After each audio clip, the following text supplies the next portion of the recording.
नमस्कार, मैं प्रेम Bharti JTT news India से। आज हम कोडरमा विधानसभा के ऐसे शख्सियत से बात करने जा रहे हैं जो पिछले 15 सालों से सक्रिय राजनीति में हैं और कोडरमा को एक दिशा देने का काम कर रही हैं। दिखने में बहुत मासूम हैं पर आम जनता में ये आयरन लेडी के नाम से जानी जाती हैं और इनकी पहुंच हर घर तक है। कोडरमा के विधानसभा में आज जो समस्याएं हैं वो समस्या को किस तरह निदान करेंगे आने वाले भविष्य में, वो शख्सियत आज 2024 के विधानसभा चुनाव में अपना 2 हाथ आजमाने जा रही हैं पिछले 10 सालों के विधायक के साथ। और कोडरमा कहिए, कोडरमा विधानसभा, कोडरमा लोकसभा, यहाँ महिलाओं की धरती है। यहाँ महिलाएं सबसे आगे हैं। सांसद, विधायक, जिला परिषद, DC, SDO जितने भी हैं महिलाएं हैं। तो इन महिलाओं के बीच में एक अलग पहचान बनाने वाली शख्सियत हैं जिनका नाम है शालिनी गुप्ता जी, जो आम जनों में आयरन लेडी के नाम से जानी जाती हैं। तो आज हम बात करेंगे इनसे 2024 के चुनाव के संदर्भ में कि क्या प्लानिंग है, जनता के बीच कैसे जा रहे हैं और जनता से आपको क्या अनुभव मिल रहा है, कितना प्यार मिल रहा है। तो आइए मिलते हैं शालिनी गुप्ता जी से। नमस्ते मैडम, JTT न्यूज़ इंडिया परिवार में आपका स्वागत है। और हम चाहेंगे कि आने वाले चुनाव में आपको माने खुशियाँ बार मिले, जनता आपको खुशी इतना दे कि आप जी जो मकसद चाहती हैं विजय होने का वो मिले। तो सबसे पहले मैडम आप जानना चाहेंगे 2024 के चुनाव में आप किस तरह की तैयारी किए हुए हैं और आम जनों का जो मूल समस्या है वो किस तरह से आप देखते हैं।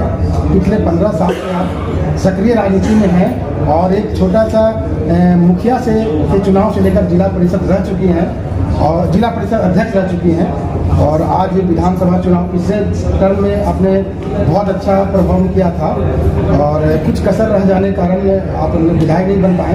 तो मेरी शुभकामना है कि इस बार 2024 चुनाव में आप विधायक बने और कोडरमा की जनता का जो विश्वास है, जो मनोकामनाएं हैं जो अधूरी हैं, बेरोजगारी, पलायन और अशिक्षा, इस पर आप ध्यान दें। इस संबंध में आप क्या सोच रखती हैं, इस बारे में बताइए। देखिए, जैसा आपने कहा कि लगातार 15 साल से प्रमुख जिला परिषद अध्यक्ष और विधानसभा चुनाव भी लड़े 2019 का।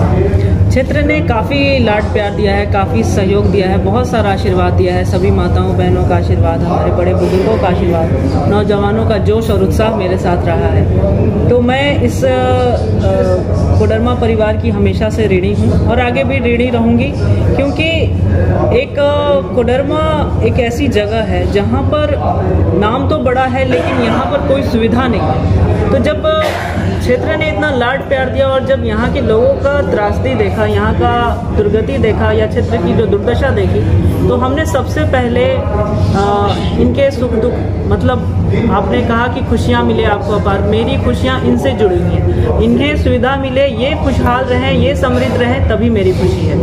तो आज कोडरमा विधानसभा रूपी जो जंग लड़ रहे हैं, इस जंग में इन्हीं लोगों ने मुझे एक योद्धा बना करके आगे खड़ा किया, वरना मेरे अकेले की कोई कुवत नहीं है। इनके बल से हम बलवान हैं, हमारे देवतुल जनता के बल से हम बलवान हैं और ये कहीं ना कहीं इनका आशीर्वाद है। और अब ये जंग है, जंग में हम सब लोग एक विश्वास के साथ, आत्मविश्वास के साथ आगे बढ़ रहे हैं और पूरा विश्वास है कि क्षेत्र जिस तरह से लगातार जूझा है, सम्मान का अभाव, संरक्षण का अभाव, बेरोजगारी, पलायन, हर समय इतनी चौपट व्यवस्था कि आए दिन कोई ना कोई घटना, आए दिन कोई ना कोई परेशानी, कभी डेंगू, कभी बिजली गायब, कभी पानी गायब, कभी आपने कहा कि कोडरमा अभ्रक नगरी के नाम से विश्वविख्यात, जो विश्व पटल पर अपना नाम अंकित कर चुका है कोडरमा, आज वो अंकित क्या इस मामले में चर्चित भी नहीं है। तो मेरा कहना है कि आज ये जो दुर्दशा हुई सिर्फ इसलिए क्योंकि अभ्रक नगरी कोडरमा हमारा आज कहीं ना कहीं लगातार नेतृत्व के मौन रहने के कारण ये अवैध नगरी हो गया। हमारी सारी जितने भी हमारे मजदूर भाई बहन, जितने भी हमारे मालिक जुड़े थे डिबरा व्यवसाय, पत्थर व्यवसाय से, आज नियम के अभाव में, नीतियों के अभाव में उनकी ये दुर्गति हो गई कि कल तक जिस चीज़ से चमक आती थी, आज वो चमक इतनी फीकी पड़ गई कि अबरक से अवैध हो गया। तो अवैध ये एक दिन में नहीं हुआ, लगातार मौन रहे, इस पर कुछ नहीं बोला गया, पॉलिसियाँ नहीं बनी, नीतियाँ नहीं बनी, नियम नहीं निर्धारण हुआ, तो इन सारे का नतीजा कहाँ गया? हमारे लोगों के पास चला गया, जनता के पास चला गया, आम लोगों के पास चला गया, जिसका नतीजा यह हुआ कि अब यहाँ पे रोजगार का कोई अवसर नहीं, जिसका नतीजा ये हुआ कि फैक्ट्रियाँ बंद हुई, जिसका नतीजा ये हुआ कि हमारे जो मजदूर भाई बहन हैं औने पौने दाम पे ढिबरा बेच के किसी तरह अपना पेट पालते हैं। ये पीढ़ी किसी तरह चल गई, आने वाली पीढ़ियाँ कैसे चलेंगी? क्या उनके बच्चे भी ऐसे छुप के डिबरा चुनेंगे या क्या करेंगे? इसीलिए मेरा ये सोच है और यहाँ के लोगों के हिसाब से मेरा ये सोच है कि यहाँ पर फिर से डिबरा और पत्थर व्यवसाय को पुनर्जीवित किया जाए, लोगों को रोजगार यहीं पर मिले, लोगों को पढ़ने का, युवाओं को पढ़ने का अवसर, अगर उच्च स्तरीय पढ़ाई भी है तो हमारे कोडरमा में, अगर बढ़िया दवाई चाहिए, बढ़िया स्वास्थ्य व्यवस्था चाहिए तो कोडरमा में हो, बढ़िया कमाई चाहिए, बढ़िया रोजगार चाहिए तो कोडरमा में हो।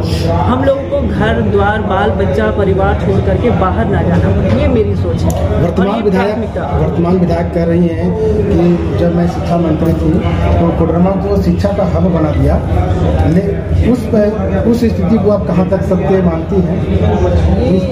शिक्षा का हक की परिभाषा क्या है? शिक्षा की हक की परिभाषा क्या ये है कि जो सरकारी स्कूलें हैं उसकी लचर व्यवस्था रहे। शिक्षा की हक की क्या परिभाषा ये है कि यहाँ का जे कॉलेज दूसरे क्षेत्र में चला जाए? क्या शिक्षा की हक की परिभाषा ये है कि पॉलिटेक्निक कॉलेज जिससे कई बच्चे लाभान्वित होते हैं, कई लोगों को रोजगार मिलता है, वो पलायन, वो कहीं और स्थानांतरित हो जाए?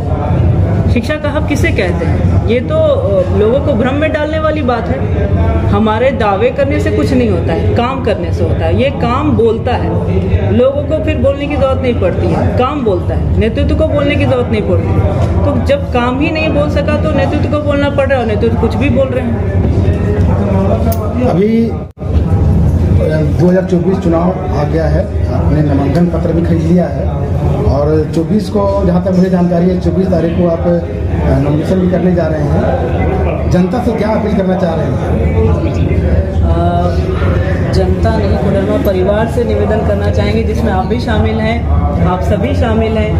कोडरमा परिवार से मेरा यही निवेदन है कि आपके सुख दुख में मैंने हमेशा साथ दिया, आपके सुख से मैं सुखी हुई हूँ, आपके दुख में बराबर दुखी हुई हूँ। उसी प्रकार से मेरा संघर्ष भी आपका संघर्ष है। हम सब लोग परिवार से यही निवेदन करेंगे कि मेरे इस संघर्ष में मेरा मजबूती से साथ दें।